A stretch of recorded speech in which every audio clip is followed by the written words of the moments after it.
मैं ये चाहता हूँ, ये कहने आया हूँ कि आप परछाई के पीछे मत भागो, आप सूर्य की तरफ भागो, आप ईश्वर की तरफ जाओ, आप ऑलमाइटी की तरफ जाओ, टुवर्ड्स हिम। अर्थात क्या करूं? भगवान के फोटो की तरफ मुंह करके बैठ जाऊं 3-4 घंटे?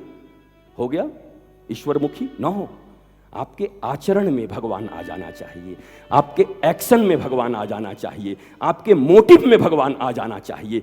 ये है भगवान की भक्ति। पूजा भक्ति नहीं हो सकती, उपवास भक्ति नहीं हो सकता, वृंदावन जाना भक्ति नहीं हो सकती, अरे वैष्णो देवी जाना भी भक्ति नहीं हो सकता। अरे तुम्हारे पास पैसे हैं, रुपए हैं, हेलीकॉप्टर से तुम कहीं चले जाओ, क्या फर्क पड़ता है? हजारों 10,000 रुपए के टिकट कटा के जाके तिरुपति बालाजी में पीछे से दर्शन कर आओ, क्या फर्क पड़ता है? क्या तिरुपति बालाजी तुम्हारे लिए बैठे थे तुम्हारे 10,000 के टिकट के लिए कि भैया 10,000 का टिकट कटाया, इसको तो आशीर्वाद देना ही पड़ेगा? बल्कि वृंदावन देखो, हम तो एक बार थे वहां पर, एक संत ने बड़ी अच्छी बात कही कि 4 प्रकार के लोग हैं। एक ऐसे लोग जो वृंदावन में जन्मे पर वृंदावन में रहते नहीं, बाहर चले गए नौकरी के लिए, वृंदावन में जन्म हुआ। एक ऐसे हैं जो बाहर में जन्म लिए पर वृंदावन में रहते हैं। एक ऐसे भी हैं कि जन्म भी वृंदावन में लिया और रहते भी वृंदावन में हैं। पर चौथा वो है, न जन्म वृंदावन में हुआ, न वृंदावन में रहता है, पर उसका मन वृंदावन में रहता है। असली भक्त वही है, भले ही वृंदावन कभी नहीं गए पर मन तो वृंदावन में है। तन न जा पाए, पैसे की कमी हो सकती है, गरीब के घर में आ सकते हैं, कोई बात नहीं, मन जाने से कौन रोक सकता है? और उनका नाम तन मोहन नहीं है। क्या है? कृष्ण का नाम बोलो, तन मोहन। अरे पूर्व प्रधानमंत्री को याद कर लो, याद आ जाएगा, मनमोहन। वो मन को मोहने वाले हैं, तन मोहने वाले नहीं है। और मैं सत्य कहता हूं, कभी जमुना जी की घाट पे चले जाओ, गंगा जी के घाट पे चले जाओ हरिद्वार के किनारे पर। हरिद्वार के किनारे पर जब जाते हैं स्नान करने के लिए, लिखा हुआ होता है भैया वाटर में मत जाना, गहराई में मत जाना, ने डूब के मर जाओगे। सिकंजे पकड़ के जाना, चेन पकड़ के जाना। वहां लिखा होता है कि अगर डूब गए तो मर जाओगे। इस दुनिया में 2 प्रकार का साहित्य है, साहित्य की भाषा है। 2 प्रकार की नदियां हैं, सरिता हैं। एक नदी है दूरक कूलक प्लावनी धारा, एक नदी है आत्मक कूलक प्लावनी धारा।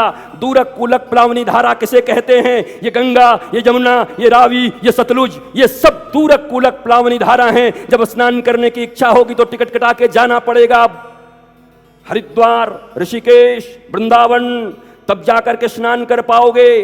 दूरक कूलक प्लावनी धारा और एक है आत्मक कूलक प्लावनी धारा। ये कौन सी नदी है, ये कौन सी सरिता है? कहा श्रीमद् भागवत की कथा, गीता की कथा, रामचरितमानस की कथा, गुरुवाणी, ये जो आत्मा के करीब से होकर बहती है, अगर उस नदी में नहाने की इच्छा हो तो वहां जाना पड़ेगा, और इसमें नहाने की इच्छा हो तो वृंदावन से रितेश्वर तुम्हारे पास आकर के तुम्हें इस नदी में स्नान कराने के लिए तैयार, संत आकर के तैयार है। तुम्हारे द्वार पर नदी आ रही है, सरिता आ रही है, लेकिन बैठे मत रह जाना कि रायपुर तक आए हैं तो हमारे घर में आ जाएं।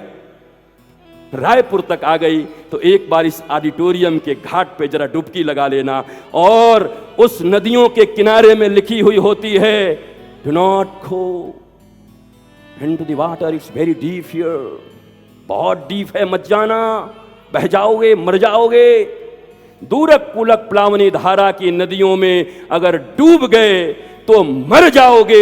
वहां डूबना मना है क्योंकि डूबने वाले मर जाते हैं, और यहां तैरना मना है क्योंकि अगर यहां डूब गए तो तर जाओगे, गंगा में डूब गए तो मर जाओगे। इसलिए इस नदी में डूबो, आकर कथा की नदी में डूबो, गुरुवाणी की नदी में डूबो। वहां मत डूबना जाके गंगा जी में छलांग लगा दिया, आत्महत्या का केस हो जाएगा, बच जाओगे तो। पर यहां अपने आप को तैराना मत, यहां अपने आप को तैराना मत, यहां पूरी तरीके से बैठ के रहना।